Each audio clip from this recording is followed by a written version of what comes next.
Ez a 3 osztatú parasztház logikájára készült, 4 cellából állt az épület, és a középső 2-t összenyitottam, tehát elbontottam a faltestet. Ebbe a nagy középsőbe így akkor befért még ez a fürdőszobás egység, és a 2 végén lett egy önálló szoba, ami eddig nem volt összekötve a házzal, a hátsó, ami valószínű stáló lehetett, az most így élesbe össze van kötve, és hát ez szerintem nagyon hálás, egy szép, tiszta, rendezett életet ad nekünk.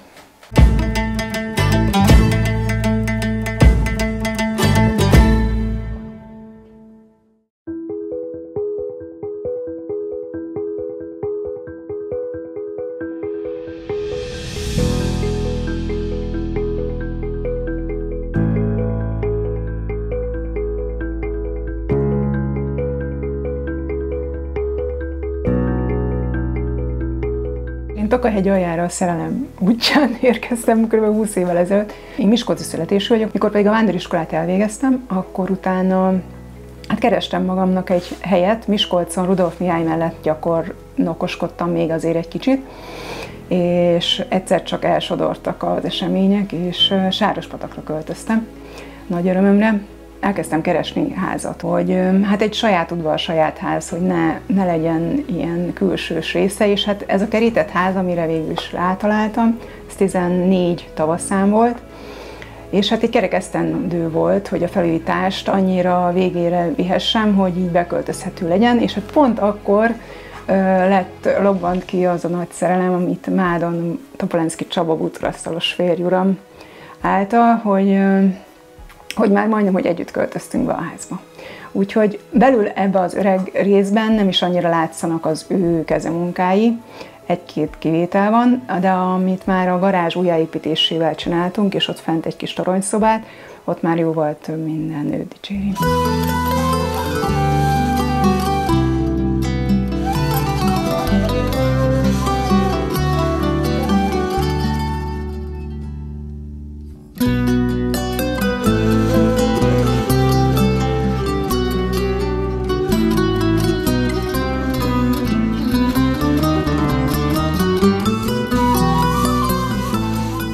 Az erdélyi házakon a mai napig megtalálhatjuk a védelmet a házakon, és itt nekünk is van egy ilyen körkereszt. Itt az újabb épületre, ha átnézünk, akkor itt most a bejáratnál most készült el ez az ereszaj, az Orion csillagképet, meg a nagy kutyát a Siriusszal, az egy van 7 ágú csillagként ott megjelölve, az fogadja az embert, úgyhogy ha nem tud aludni éjszaka és csillagot szeretne számolni, akkor itt megvan a lehetőség.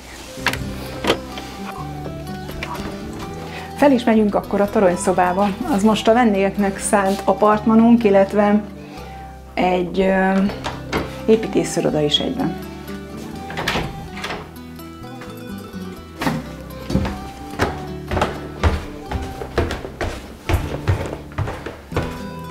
Hát itt már fent vagyunk a felső szinten, ez a legnagyobb helyiségünk, 35 négyzetméteres, úgyhogy a családi ünnepségek is mostantól már itt vannak, ez egy ilyen második nappali is a csapatnak, és hát alkalmas építészirodának is.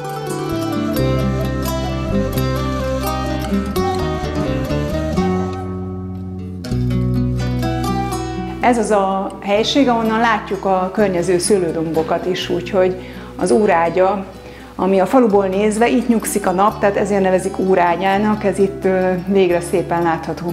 Az úrágya, a Golgota és az Urbán, így van a 3 szőlődülő egymás mellett.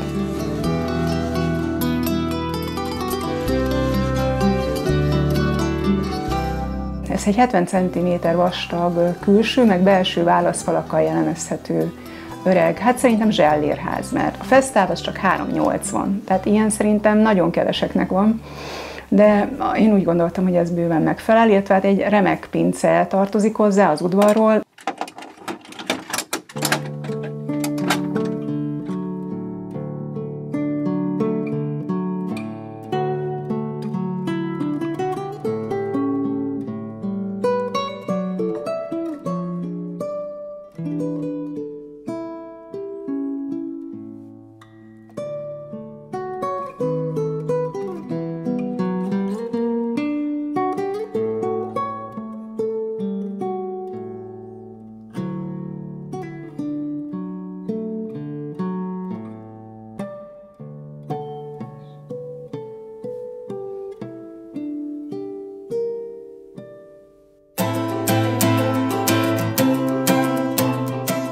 régi tetőnek az újraácsolásánál szükség volt arra, hogy egy kicsit komolyítsam ezt a kis szerény épületnek a megjelenését, és ezt a régi módszert használtam, hogy a koncsnak a tetőhajlását így meredekebbre vettem, olyan 55 fokosra, és így sokkal markánsabb lett a megjelenése, mintha egy ilyen komolyabb, magasabb lenne a homloka, egy nagyobb kalap lenne a házom.